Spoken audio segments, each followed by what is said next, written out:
What's up, guys?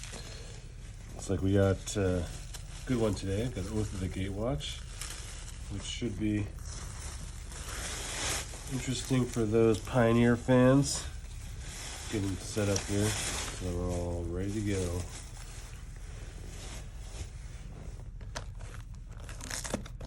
There's a couple good cards in here.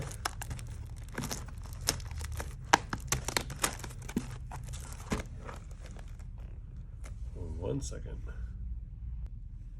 All right, let's get started.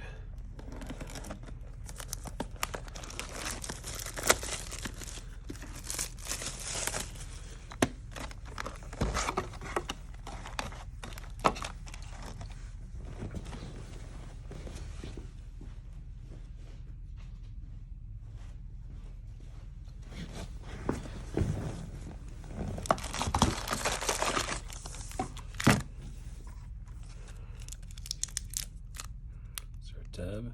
No. Anyway, let's see what we get. I don't think there's anything really that good in the comments, maybe one or two.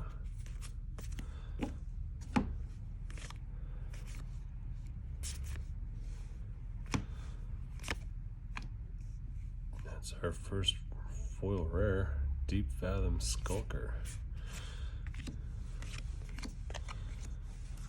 They do, these, I can see why people were a little upset with this set. The cards feel really flimsy.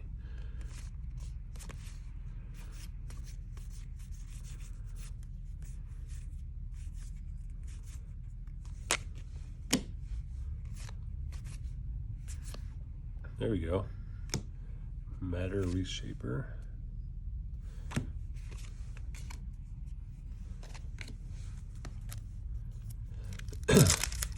Yeah, anyways. Some people have asked about, what are my thoughts? What do I do on investing in Magic? Well, I do a few things. I'm, oh, there we go. Linvala is a first. Another foil. I do a few things. I do mostly sealed product, and I do a little bit of speculation. And then just for my collection, I collect sets. So I'm trying to collect a set of every Magic set, basically. For the most part, minus a few random things I don't really care about, but yeah, I enjoy the sets. I like, oh, there's a waste, I'll keep that in the rares. I enjoy collecting sets. I like the art, I like looking at the cards. I used to play a lot when I was in college, basically, in grad school, actually, to give you a clue. And I started when Arabian Nights was a thing. So my first sets were Arabian Nights, Legends, Ice Age, that fourth edition, revised fourth edition, that kind of era. And then I played until probably the Scourge. I think that's what it was. And then I gave it up for a while. And then one year, I basically sold all my cards, and then when Zendikar came out, I bought a box of Zendikar. I was thinking I was going to get back into it, and opened the box. That's all I did. Didn't play it. Didn't do anything. Revisited that box a couple years ago, and it was, amazing cards in there, so that was awesome. But yeah, anyways, mostly sets, a lot of sealed products. I am a decent sized patron of Alpha Investments, so I take advantage of that. That's got to be the best deal in town. $79.99 for sealed product. It's really amazing, actually. So I use that to build my positions, and I buy stuff online here and there. I sell a bunch of random stuff that I don't need, don't want. Yeah, see, ooh, there we go. Nissa, Voices Zendikar, that's what I'm talking about. But yeah, I used to, as a kid, I was, baseball cards was a thing, so I was really into that. And kind of not made a living, but I supplemented my kid income with selling and trading and buying baseball cards and stuff like that. I used to go to shows. Inverter of Truth, that's cool. And I was really into that and learned a lot about cards and card volume and print runs and all that stuff. So when I got into Magic, I took those skills I learned as a kid to apply it. Oh, there you go. Oh, the Nissa. And freaking Cascading Bluffs. Oh, that's pretty awesome. Cool. All right, that was sweet. Yeah, so I did that, and then now I just build positions and seal product and hold on to it. And especially in Magic, short-term thinking dominates. Really a lot of what Rudy says is pretty true, and you can really take advantage of it. Just be patient. If you can be patient, it's worth it.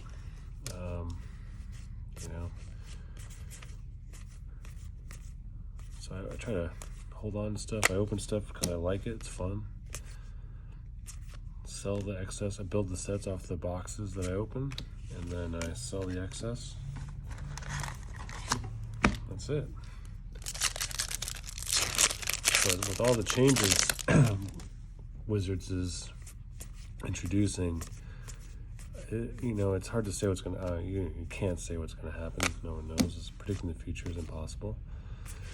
But it's making some interesting waves in the market. Creating new formats is, that's great, especially for this era of product. Great for the players. I think they're doing a really good job overall. Our arena is awesome. I do play arena a lot when I get a chance, at least. And it's the one thing I've noticed, the frequency of sets of new products coming out every year is increasing. So the frequency is increasing, which means more new product is coming online. There we go, Meandering River. Oath of Chandra, that's cool. And that makes it difficult, I think. There's just not enough money in the system overall to support vintage, legacy, modern, everything, including all the new products, new formats, online. And I think you're starting to see that. If you look at the vintage prices, certain, reserve list cards and things like that, they've really taken a beating. And I think that's mostly because people, one is possibly the economy, but two, I think it's really that there's just not enough cash velocity in the system to hold those up.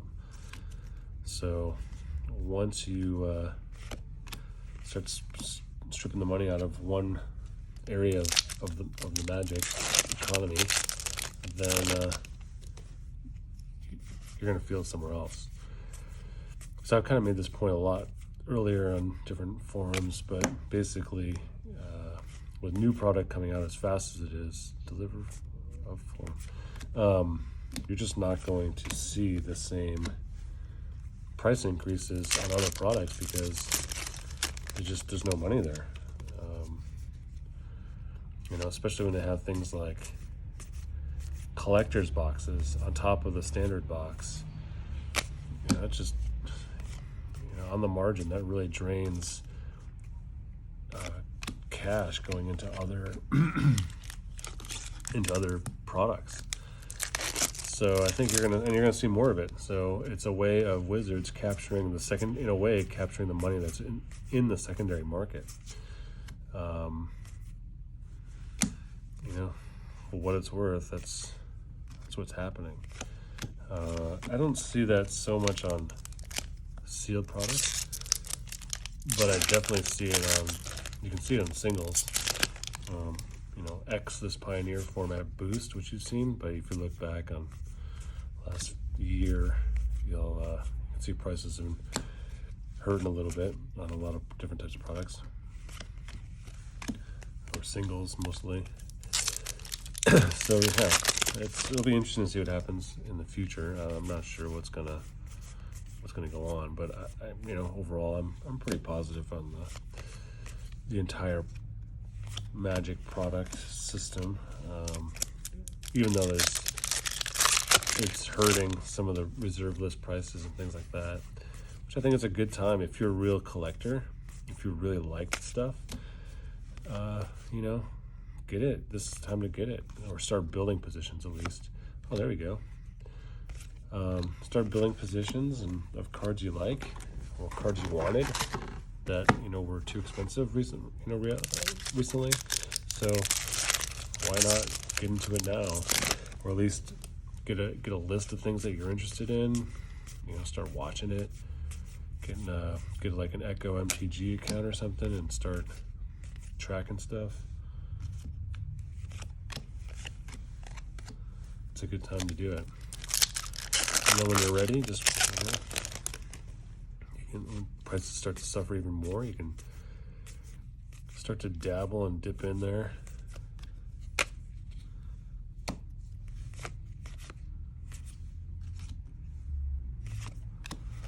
That's one way of doing it. That's what I'm doing.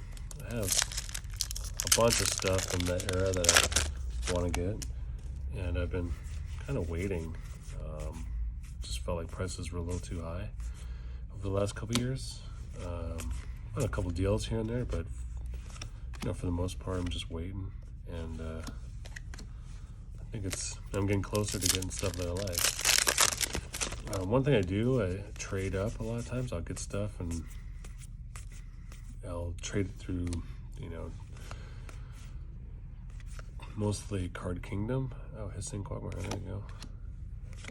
And go store credit, and then keep adding to it until I get to a point where I can get dual land or something. That's kind of where I'm at with that.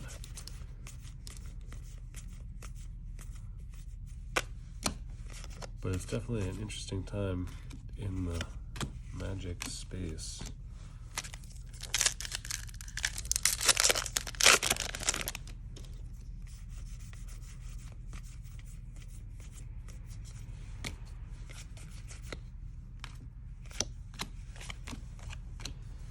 Yeah, so sealed product's great. Love it.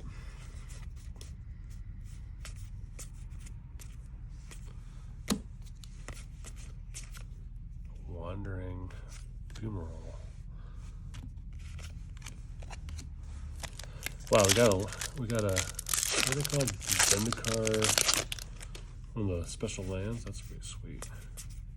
I forgot they were in here. That's a huge hit.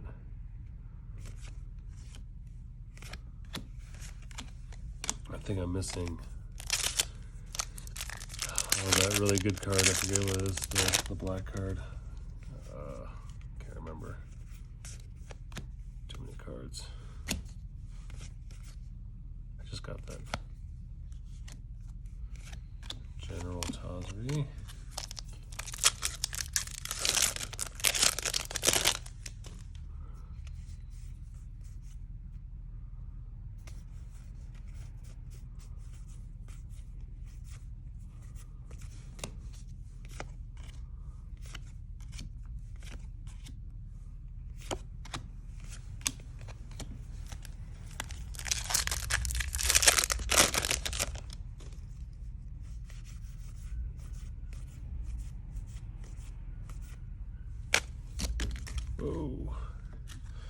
Yeah, next time I'll talk about programming.